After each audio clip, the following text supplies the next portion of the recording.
Joseph. Just outside Havana Harbor, 1939. 17 days from home. A strong hand grabbed Joseph by the arm and swung him around. It was a sailor, one of the ship's firemen, and Joseph knew right away he was in trouble. The firemen were big, churlish brutes who were supposed to be on board to put out fires, but lately they'd been walking the decks, harassing the Jewish passengers. They'd been making trouble ever since the Cubans had told them they couldn't leave the ship. For 3 days, the St. Louis had sat at anchor, kilometers from shore.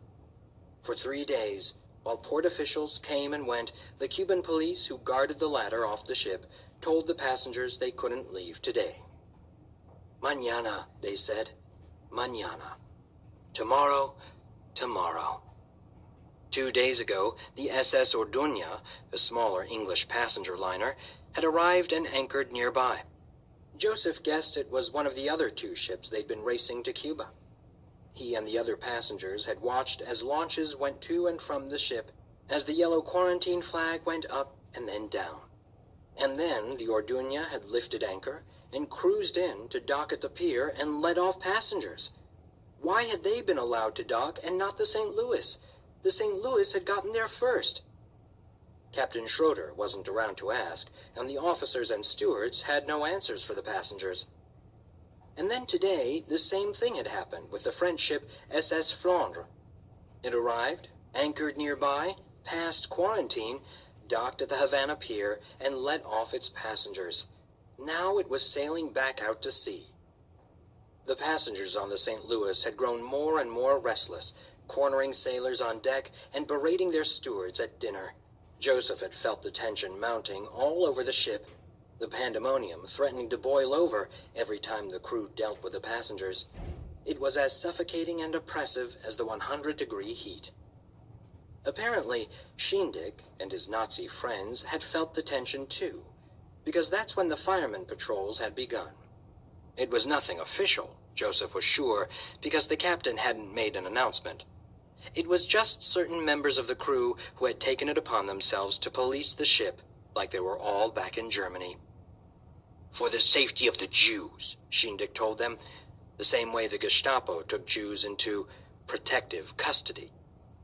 Another fireman stood beside the one who held Joseph's arm, blocking out the sun, and between them was Otto Shindig himself.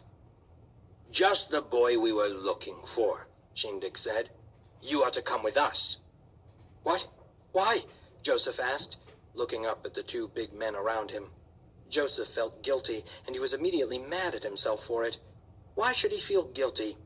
He hadn't done anything wrong, but he remembered feeling this way back home, too, whenever he passed a Nazi on the street. In Germany, just being Jewish was a crime, and here too, apparently. "Your parents' cabin must be searched," Shindig said. "You have a key?" Joseph nodded, even though he didn't want to. These men were adults, and they were Nazis. One he'd been taught to respect. The other he'd learned to fear. The big fireman still had Joseph's arm, and he pulled him toward the elevator. Joseph couldn't believe he'd let himself be caught. He'd warned his little sister, Ruthie, to avoid the firemen, who loved to intimidate the children on board, and she'd managed to stay out of their way. But he'd lost himself watching the Flandre sail out of Havana Harbor, his back turned to the promenade, and that's when they'd caught him. Shindig and his firemen hustled Joseph down the stairs, and Joseph's stomach sank when they ordered him to open the door to his cabin. Joseph's hand shook as he put the key in the lock. He wished there was some way he could get out of this, some way he could keep these men away from his mother and father. Otto Shindig reached down and turned the handle for him, throwing the door open.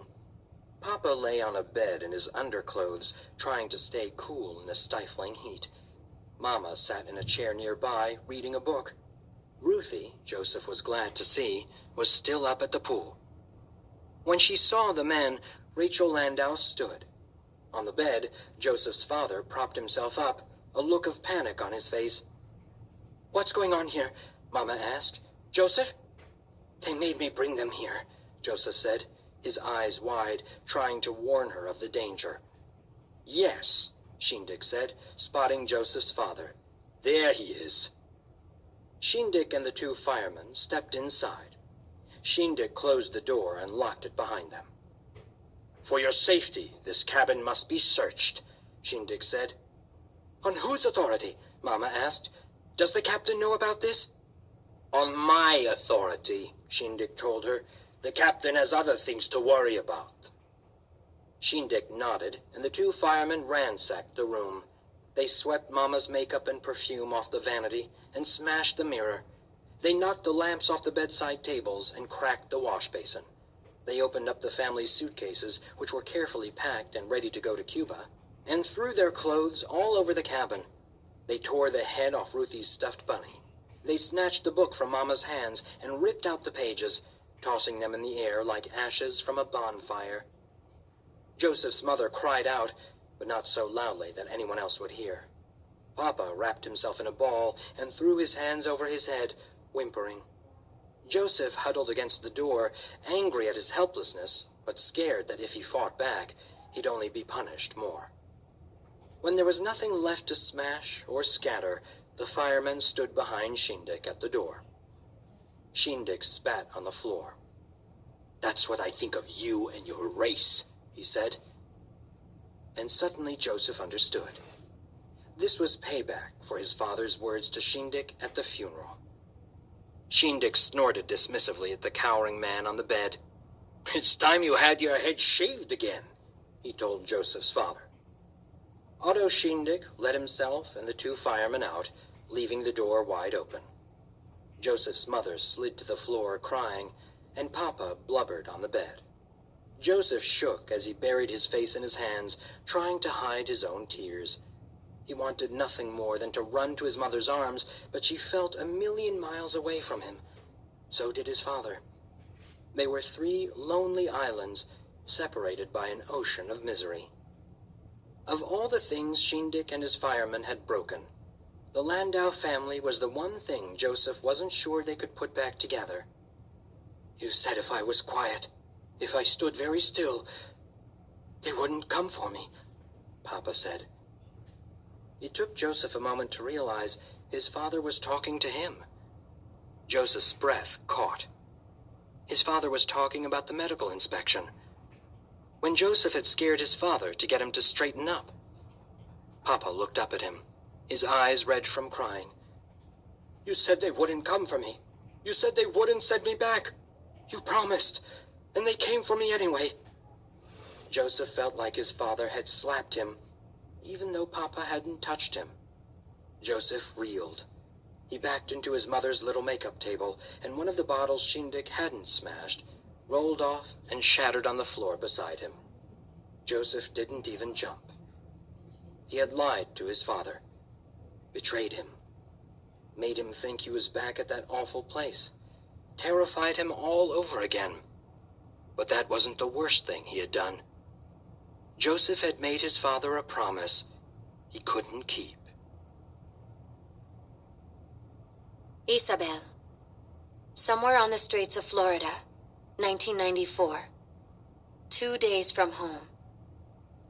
Rain lashed Isabel as she shoveled water out of the boat. Scoop, pitch. Scoop, pitch.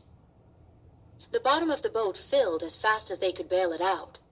Isabel, her mother, her father, her grandfather, Luis, Ivan, Senora Castillo, they all worked feverishly, none of them talking. Not that they could hear each other over the storm.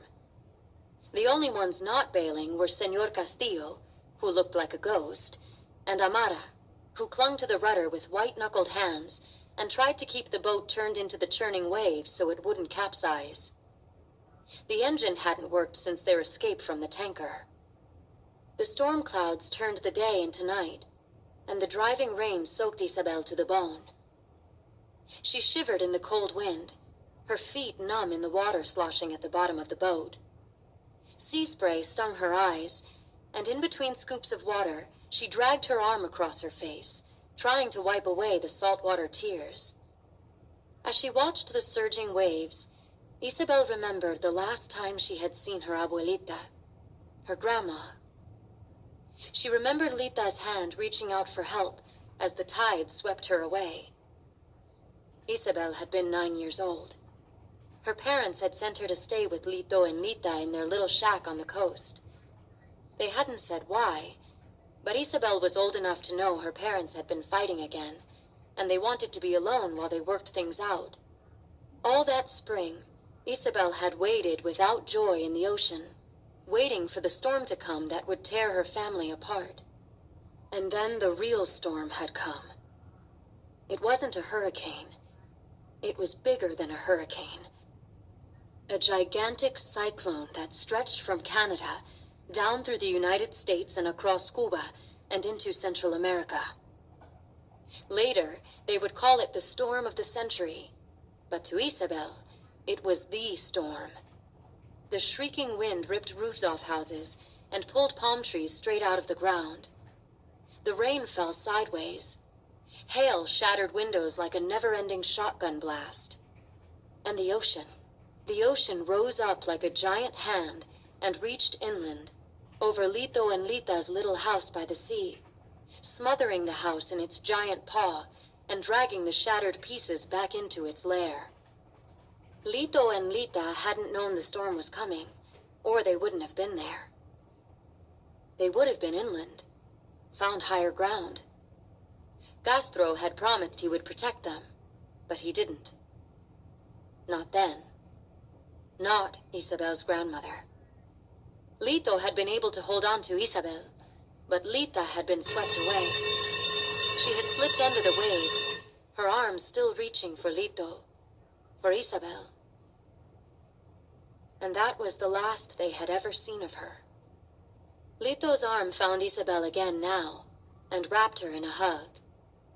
"I know what you're thinking," he said close to her ear where she could hear him. "I'm thinking about it too." "I miss her," Isabel told her grandfather. "I miss her too," Lito said. "Every day." Real tears came into Isabel's eyes now, and Lito hugged her tighter. "That was her song's end," Lito whispered. "But ours plays on. Come, keep bailing, or soon it'll be up to our eyeballs." Isabel nodded and went back to scooping water. What if her life was a song? No, not a song. A life was a symphony, with different movements and complicated musical forms. A song was something shorter, a smaller piece of a life. This journey was a song, Isabel realized, a son cubano, and each part of it was a verse. The first verse had been the riot, a blast of trumpets, the rat-a-tat-tat of a snare drum. Then the pre-chorus of trading her trumpet for gasoline, the piano that gave the son its rhythm, and then the chorus itself, leaving home. They were still leaving home, still hadn't gotten to where they were going. They would return to the chorus again and again before they were done. But what was the refrain? And how many more verses would there be before they got to the climax of the song? That brash moment at the end of a son cubano that echoed the refrain. And then the coda, those brief few notes that tied it all together. She couldn't think about that now. All she could do now was scoop water. Scoop water and pray they didn't drown in the mad conga solo that drummed against the side of their tiny metal boat.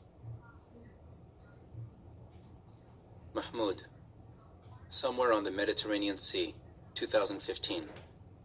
11 days from home. The cold